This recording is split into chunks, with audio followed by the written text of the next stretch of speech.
Hello. এখনকার বেশিরভাগ বাচ্চারাই শেডিং খুব পছন্দ করে। পেন্সিল শেডিংয়ের ছবি, পোর্ট্রেট হোক বা অন্য কিছু হোক, পেন্সিল শেডিং দিয়ে তারা করতে খুব ভালোবাসে। তো সেই জন্যে আজকে একটি পেন্সিল শেডিং তোমাদের করে দেখাবো, স্থির চিত্র করে দেখাবো, স্টিল লাইফ। আর যে কোনো জিনিসের আলো ছায়া বুঝতে গেলে এবং শিখতে গেলে স্টিল লাইফ দিয়ে তোমরা শুরু করবে, তাহলে দেখবে খুব ভালো লাগবে। এখানে টেবিলের উপরে তোমরা কতগুলো জিনিস দেখতে পাচ্ছ, সেখান থেকে দুটো জিনিস আমি আঁকবো, সবগুলো আঁকবো না। এই যে তোমরা দেখতে পাচ্ছ এই দুটো জিনিস, উপরে একটি হাতা আছে, সেটা আঁকার দরকার নেই, অল্প কিছু এঁকে তোমাদের দেখাবো। চলো আঁকাটি শুরু করা যাক।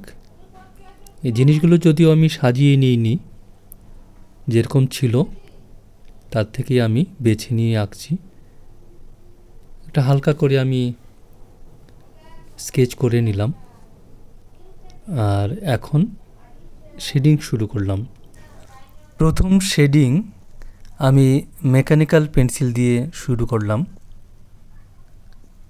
এখানে কিন্তু শেডের উপরে অনেক শেড হবে এবং ধীরে ধীরে ছবিটি সুন্দর হয়ে আসবে। তোমরা প্রথমে দেখে হয়তো বলবে ছবিটি কেমন হচ্ছে। তাই ছবি আঁকার ক্ষেত্রে ধৈর্য খুবই দরকার। বিশেষ করে যখন শেডিংয়ের ছবি হবে, তখন কিন্তু প্রচুর ধৈর্যের দরকার আছে। রং করার সময় তো মোটা মোটা রং থাকে, তাড়াতাড়ি করা যায়, প্যাস্টেল হোক, জল রং হোক। কিন্তু পেন্সিলে যে সরু নিবটা দিয়ে করতে হয়, তখন কিন্তু অনেকে ধৈর্য হারিয়ে ফেলে।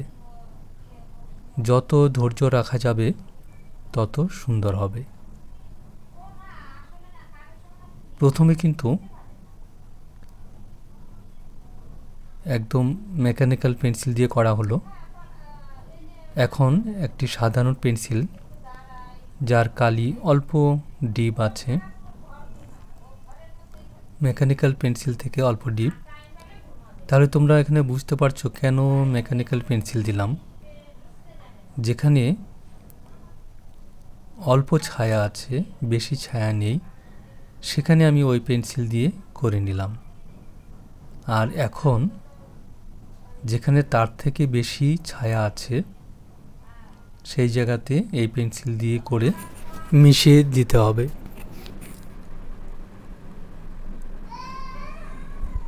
মেশানোর সময় লক্ষ্য রাখতে হবে যেন কালি বাইরে বেশি বেরিয়ে না যায়। যদিও বাইরে বেরোলে পরে রাবার দিয়ে মোছা যাবে, তবুও সুন্দরের জন্যে লক্ষ্য রাখতে হয়। আর এখন দেখো, আরও ডিপ কালির একটি 6B পেন্সিল দিয়ে এখন আমি কাজ করছি। যেখানে আরও বেশি অন্ধকার হবে, প্রথমে তো একটি লাইট দেওয়া হলো, তারপরে মিডিয়াম, আর এখন ডার্ক।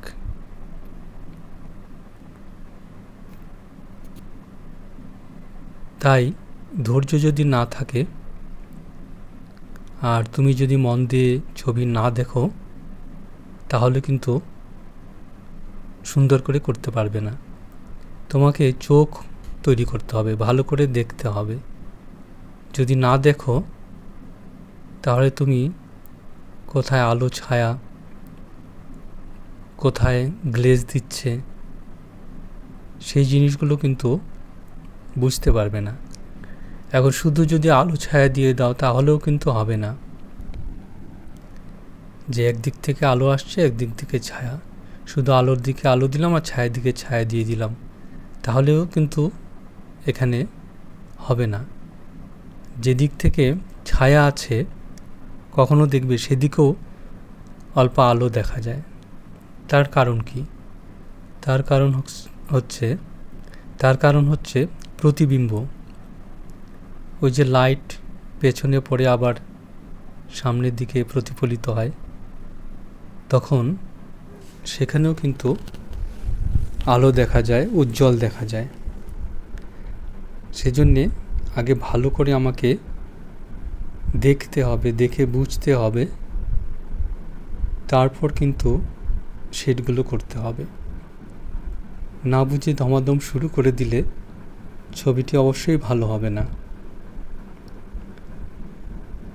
এখানে জগের মধ্যে সামনে যে একটি জিনিস আছে তার একটি প্রতিবিম্ব পড়েছে, প্রতিফলন, সেটাও কিন্তু সুন্দর করে দিতে হবে। এখন এটাকে আবার মিশিয়ে দিতে হবে। এভাবে পেন্সিলের দাগ দিয়ে আবার মিশিয়ে, আবার দাগ দিয়ে আবার মিশিয়ে, এভাবে করতে করতে দেখবে এক সময় খুব সুন্দর ফুটে উঠবে। তা আমি জল রং কিংবা প্যাস্টেল রং, যে কোনো রং করার সময় আমি কিন্তু তোমাদের সবাইকে বলে থাকি যে শুধু একটি পদ্ধতি আছে তা না, বিভিন্ন রকমভাবে করা যায়। তেমনি এই শেডিং তো আর একটি পদ্ধতি নেই, নানানভাবে করা যায়। আরও অন্য ভিডিওতে তোমাদের সেই নানান পদ্ধতি এক এক করে আমি দেখিয়ে দেওয়ার চেষ্টা করব। আর তার মধ্যে আমার সবথেকে প্রিয় কোনটি সেটিও আমি একদিন করে দেখাবো।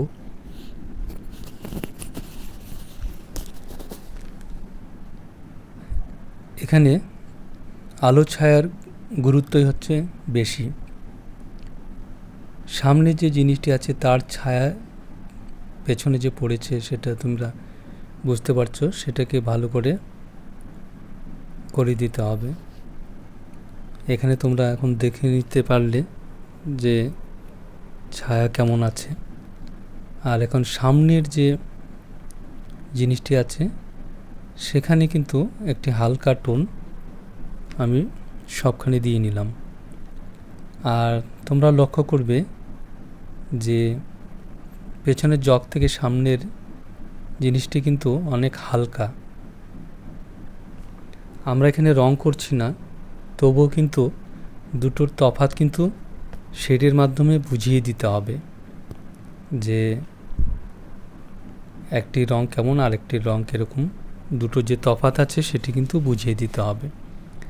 সেটা পেন্সিলের, একই পেন্সিল দিয়ে করছি কিন্তু পেন্সিলের যে চাপ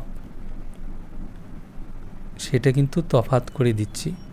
কোথাও জোরে চাপ দিচ্ছি, কোথাও ধীরে চাপ দিচ্ছি, তার ফলে একটি ভিন্ন রকম রঙের সৃষ্টি হচ্ছে, ভিন্ন রকম আলো ছায়ার সৃষ্টি হচ্ছে।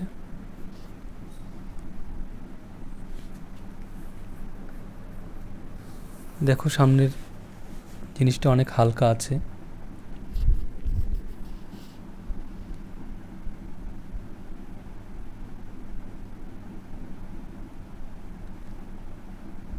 এখন কোথাও উঁচু নিচু ভাব আছে, সেগুলোকে ফুটিয়ে তুলতে হবে।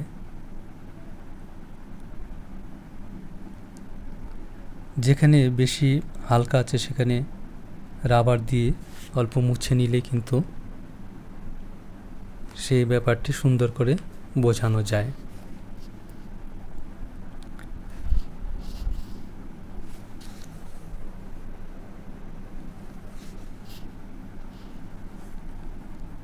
এরপরে আমি যে ছবি তোমাদের দেখাবো সেটা ভালো করে সাজিয়ে নিয়ে লাইট দিয়ে, তারপর পেছনে কাপড়, যে কাপড়ে অনেক ভাঁজ থাকবে সেরকম একটি ছবি তোমাদের করে দেখাবো। এই ভিডিওটি ভালো লেগে থাকলে তোমরা অবশ্যই ভিডিওটিতে কমেন্ট এবং লাইক করে দিও। অনেক ধন্যবাদ।